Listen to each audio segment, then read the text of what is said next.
நமஸ்காரம்.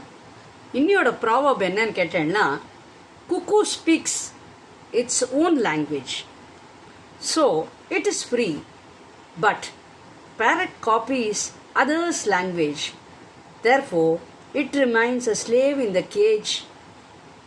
So believe in yourself, in your language, your thoughts and your mind. By that you can enjoy your life beautifully. பார்த்தா ஒரு இயற்கை என்ன அழகாக நமக்கு பல அர்த்தங்களை சொல்லி கொடுக்கறது பாருங்க. அந்த குக்குவை படைத்ததும் கடவுள் தான், பேரட்டை படைத்ததும் கடவுள் தான். இது ரெண்டுலேயும் என்ன ஒரு வித்தியாசத்தை பாருங்க. குக்கு அழகாக தன்னோட குரலில் பாடுறது, அதோட குரலில் பாடுது தனிச்சையாக இருக்குது. அதே மாதிரி பேரட்டும் பல விதங்கள், பல இடங்களில் பேரட்டை ரொம்ப புகழ்ந்து பேசுவாள். அதில் பல கலர் இருக்குது, அது எல்லாருக்கும் ரொம்ப இஷ்டமான பறவை அப்படிலாம் நம்ம சொல்லியிருக்கோம்.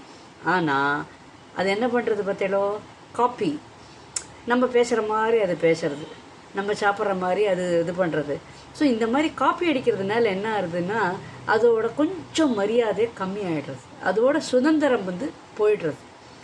அதனால் நம்ம எப்போதுமே நம்ம மனசாட்சிக்கு நம்ம விரோதம் இல்லாமல் எல்லா காரியத்தையுமே பண்ணணும். சின்ன காரியமாக இருக்கட்டும், பெரிய காரியமாக இருக்கட்டும், எந்த மாதிரி ஆனாலும் நம்மளோட எண்ணங்களும் நமக்கேற்ற மாதிரி இருக்கணும். நம்ம எண்ணங்கள் ரொம்ப பெருசாலாம் இருந்துன்னு வச்சுக்கோங்க, அதெல்லாம் நமக்கு வேலைக்கு ஆகாது. அதை நம்ம நடத்தணும், அதை அந்த கனவை உண்மையாக்கணும் அப்படிங்கிறது ரொம்ப கஷ்டம். அதாவது நம்ம எப்போதுமே நம்மளோட ஸ்திதிக்கு விரலுக்கேற்ற வீக்கம் அப்படின்னு நிறைய தமிழெல்லாம் சொல்லுவோம் இல்லையா. ஸோ அதே மாதிரி நம்மளோட எண்ணங்களாக இருக்கட்டும், நம்ம மனசு, எண்ணங்களுங்கிறது தாட்ஸ், அது ஓடிகிட்டே இருக்கும்.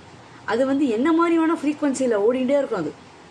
பட் நம்ம கரெக்டாக அதை செலக்ட் பண்ணி எது நமக்கு வேணும் எது வேண்டாம் அப்படிங்கிறது நமக்கு தெரியணும். அது மனசு பேசும்.